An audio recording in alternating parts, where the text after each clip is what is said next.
11월 28일 법률방송 루트데이 시작하겠습니다. 첫 소식입니다. 앞으로 음주운전을 하다 사망사고를 내면 거의 살인죄에 준해 처벌을 받게 될 것으로 보입니다.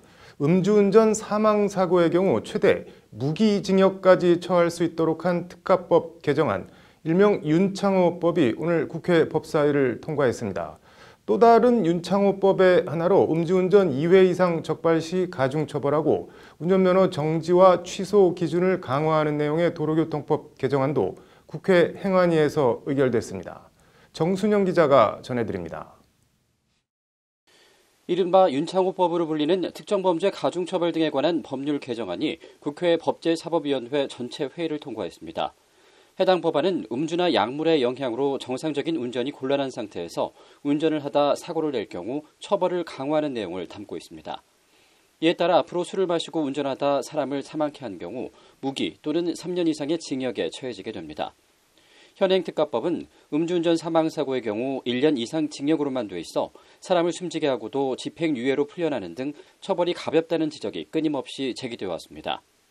개정안은 또 음주운전으로 사람을 다치게 한 경우에는 10년 이하의 징역 또는 500만 원 이상 3천만 원 이하의 벌금에서 1년 이상 15년 이하의 징역 또는 1천만 원 이상 3천만 원 이하의 벌금에 처하도록 처벌 수위를 강화했습니다. 법사위를 통과한 윤창호법은 내일 열리는 본회의에서 의결되면 즉시 시행됩니다. 아울러 음주운전 처벌 기준을 낮추는 내용의 또 다른 윤창호법, 도로교통법 개정안은 행안위를 통과했습니다. 바른미래당 하태경 의원이 대표 발의한 이 개정안은 음주단속 수치 기준을 현행 혈중 알코올 농도 0.05% 이상에서 0.03%로 낮추는 내용을 골자로 하고 있습니다. 면허 취소 기준은 0.1% 이상에서 0.08% 이상으로 낮췄습니다. 얼큰이 취한 상태에서 운전을 해도 면허 정지 수준인 0.05%에 미치지 못하면 처벌을 빠져나가는 구멍을 막기 위한 것으로 일단 한두 잔이라도 술을 마시면 무조건 운전대를 잡지 말라는 취지의 법안입니다. 또 현행 도로교통법은 음주운전 3회 이상 적발 시 1년 이상 3년 이하 징역이나 500만 원 이상 1천만 원 이하 벌금으로 처벌하도록 했지만 개정안에서는 이를 음주운전 2회 이상 적발 시 2년 이상 5년 이하 징역이나 1천만 원 이상 2천만 원 이하 벌금으로 강화했습니다. 법률방송 정순영입니다. 삼성바이오로직스가 금융위원회 산하 증권선물위원회의 분식회계 의결 처분에 대해 오늘 서울행정법원에 행정소송 및 집행정지 신청을 제기한 가운데 국회에선 관련 토론회가 열렸습니다. 삼성바이오 분식회계 판정이 남긴 교훈과 과제라는 주제의 토론회라고 하는데 어떤 말들이 나왔는지 현장을 이현무 기자가 취재했습니다. 오늘 토론회는 삼성바이오로직스, 이른바 삼바 분식회계와 관련해 삼바 분식회계를 가능하게 한 원인을 분석하고 재발 방지를 위한 법제도 마련 취지에서 열렸습니다. 제2의 삼바가 나와서는 안 되겠다라는 과제와 대책에 대해서 저희가 논의하는 것은 상당히 의미가 있고 이번 삼성바이오로직스 회계 분식 사태를 계기로 해서 기업에 있어서의 공정, 회계에 있어서의 공정, 지배구조에 있어서의 공정이 무엇인가. 앞서 지난 14일 금융위 산하 증선위는 삼성바이오가 2015년 말 자회사인 삼성바이오 에피스를 종속회사에서 관계회사로 바꾸면서 4조 5천억 원 규모의 분식회계가 이뤄졌다고 판단했습니다. 이에 따라 증선위는 삼성바이오에 재무제표 제작성 시정 요구, 감사인 지정 3년, 대표이사 및 담당 임원 해임 공고, 과징금 80억 원 부과 등의 처분을 내린 바 있습니다. 토론자들은 IFRS, 국제회계 기준에 따른 회사 재량권을 삼성바이오가 악용하면서 분식회계가 가능했다고 지적했습니다. 사실 그동안 이런 식의 회계 재량권 남발이 업계에 만연해 있었다는 겁니다. 그동안 바이오 회사의 연구개발 및 처리 기준이 명확하지 않아 무형자산화 아니면 단기 비용화하는 이슈를 가지고 엄청난 논란이 있었습니다. 금융위에서 회계 기준 위반으로 처벌하는 대신에 이에 따라 참석자들은 우선 경영자에게 재량권을 주되 부정 분식회계에 대해선 보수 환수 등 책임을 엄격하게 묻도록 법제도를 강화해야 한다고 목소리를 높였습니다. 우리가 어떤 규제만 하는 게 아니라 보수 환수 제도와 같은 자발적으로 회계 부정을 막을 수 있는 어떤 방법들을 도입을 해야 됩니다. 재무제표 작성 책임을 강화하고 나아가 기업의 회계 처리 과정 공시 의무를 부여해 회계 처리에 대한 검증이 가능하도록 하자는 주장과 회사가 제공하는 정보만으로는 부족하기 때문에 규제 당국에 계좌 추적권이나 수사권을 부여하는 방안 등도 대안으로 함께 제시됐습니다. 이와 함께 기업들이 참고사항으로 삼을 수 있는 구체적이고 적절한 가이드라인 등도 아울러 논의됐습니다. 토론회에서는 현행 국제회계 기준이 잘 작동할 수 있도록 하는 제도적 장치 마련에 대한 적극적 논의가 이뤄졌습니다. 증선위의 삼성바이오로직스 분식회계 판정에 대해 향후 법원이 어떤 판결을 내릴지 주목됩니다. 법률방송 이현무입니다. 성소수자 여군 초급 장교를 성폭행한 혐의로 재판에 넘겨진 A 소령과 B 대령에 대한 고등군사법원 항소심 무죄 판결을 두고 논란이 꺼지지 않고 있습니다. 1심 징역 10년과 8년에서 2심 전부 무죄, 어떻게 봐야 할까요? 저희 법률방송이 1, 2심 판결문을 단독 입수했습니다. 한번 보시고 판단해 보시기 바랍니다. 장한지 기자의 심층 리포트입니다. A소령은 2010년 함정근무를 하던 23세 4개월 차 여군 중위를 여러 차례 강제추행 성폭행하고 이 과정에 상해까지 입힌 군인 등 강간치상 혐의로 구속 기소됐습니다. 재판 쟁점은 크게 세 가지였습니다. 먼저 두 사람이 상하관계인가 연인관계인가, 즉 위계나 위력이 행사됐느냐 하는 점입니다. 법률방송이 단독 입수한 1, 2심 판결문입니다. 1심 재판부인 보통군사법원은 양형 이유를 설명하면서 피고인이 권력관계 및 신뢰관계를 이용해 당시 초급 간부였던 피해자에게 수차례에 걸쳐 강간 및 강제추행을 하고 라고 위계에 의한 간음임을 분명히 하고 있습니다. 연인관계였다는 A소령의 주장을 모두 기각한 겁니다. 반면 항소심인 고등군사법원에선 위계나 위력 행사가 인정되지 않았습니다. 항소심 재판부도 일단 연인관계로 볼만한 객관적인 사정은 없어 보인다고 판단했습니다. 그러면서도 피해자가 노라고 한 적이 없고 어떤 반응을 하지 않았다라고 하는 점 등 달리 싫어한다는 피해자의 진심을 피고인이 인식하기 어려웠을 것이라는 게 항소심 재판부 판결입니다. 피해 당시 자신이 할 수 있는 저항은 고개를 돌리거나 몸을 비트는 것뿐 싫다, 하지 말라, 말을 한다는 것은 군조직의 일원이 자신인 생각조차 할 수 없었다라고 말하고 있습니다. 성폭력이 끝나기만을 기다렸다는 피해자에게 고등군사법원은 이번 판결을 또 다른 주요 쟁점은 성관계 당시 폭행이나 협박이 있었느냐 여부입니다. 피해 여군은 검찰 조사에서 피고인이 팔로 체중을 실으며 손목을 눌러 몸으로 올라가 눌러 반항하지 못하게 한 후 등의 진술을 한 것으로 나타났습니다. 1심 재판부는 이에 대해 피해자 진술에 의하면 폭행이 인정된다고 판단된다고 판시했습니다. 한 거를 불가능하게 할 정도의 압박이 있었다고 판단한 겁니다. 하지만 이 판단도 항소심에선 180도 뒤집어졌습니다. 객관적으로 상대방의 몸을 누르거나 팔을 잡는 행위는 성관계를 시작하면서 수반되는 일반적인 동작이라는 것이 항소심 재판부 판단입니다. 이들은 나라 위에 충성하는 것을 상관에게 무조건 복종하는 것으로 교육받은 지 얼마 안 된 순수한 영혼을 가진 친구들입니다.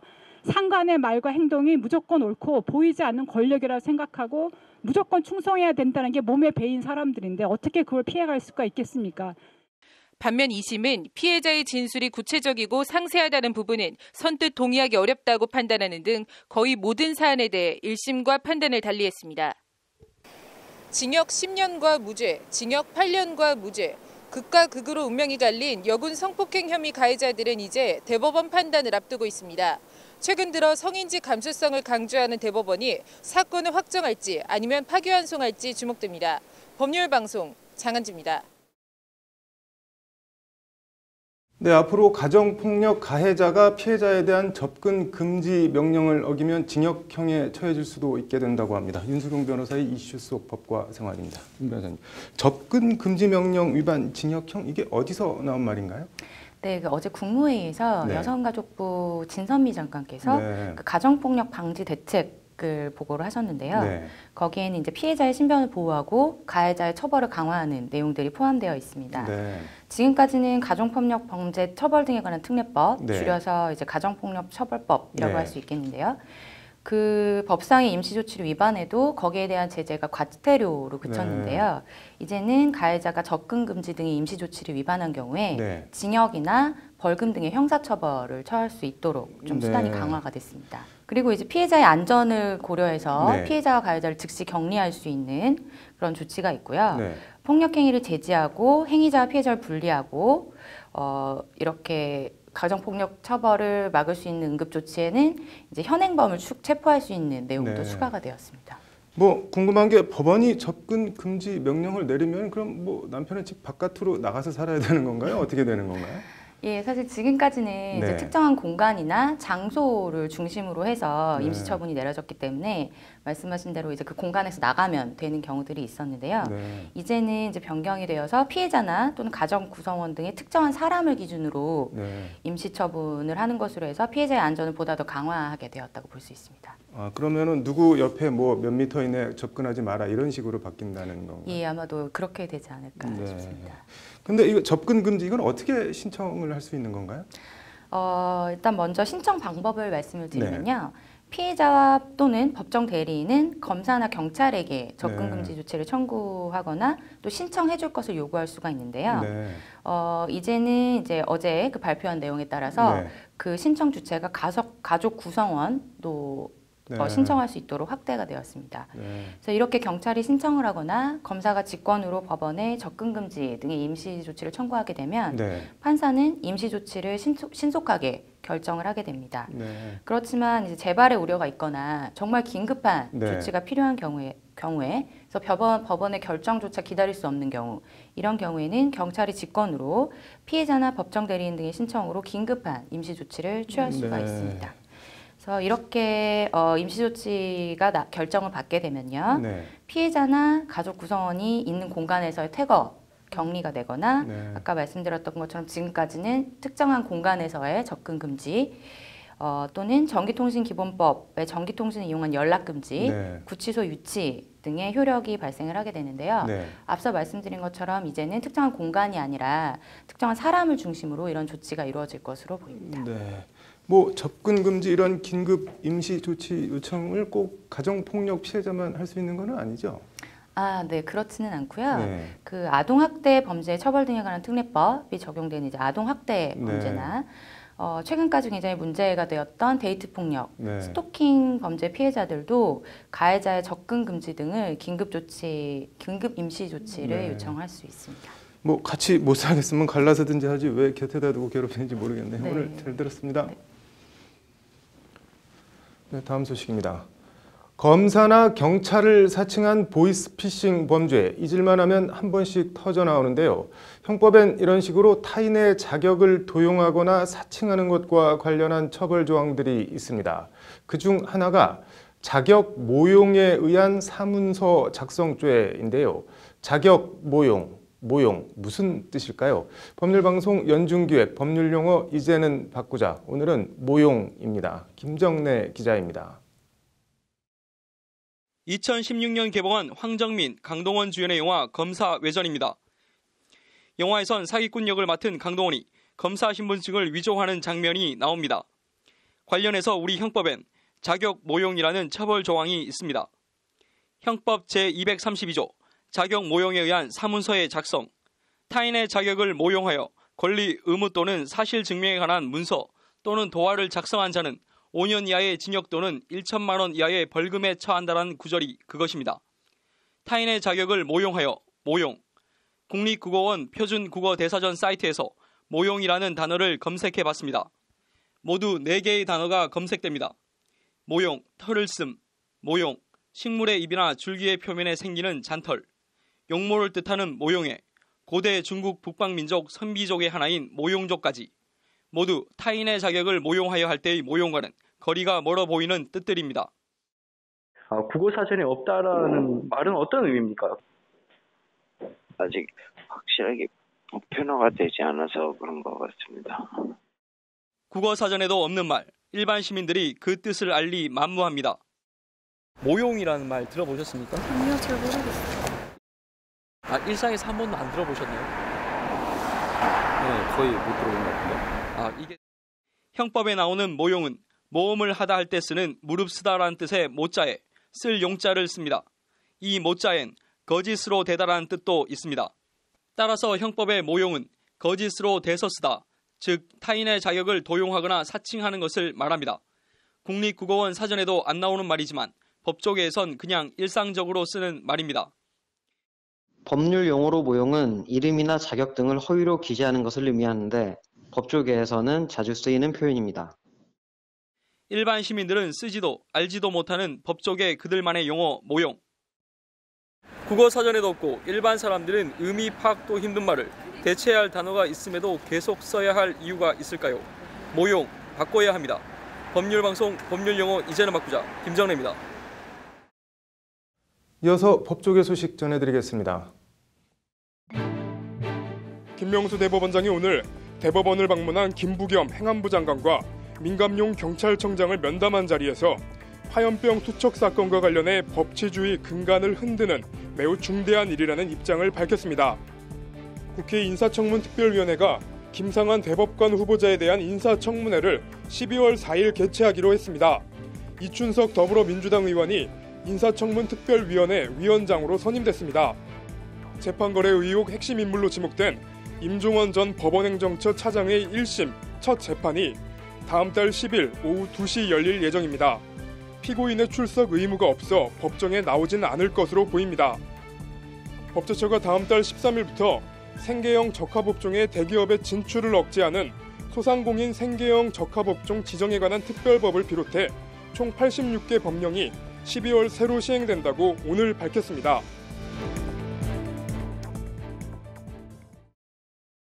(11월 28일) 법률방송 로투데이 마치겠습니다. 시청해주셔서 감사합니다.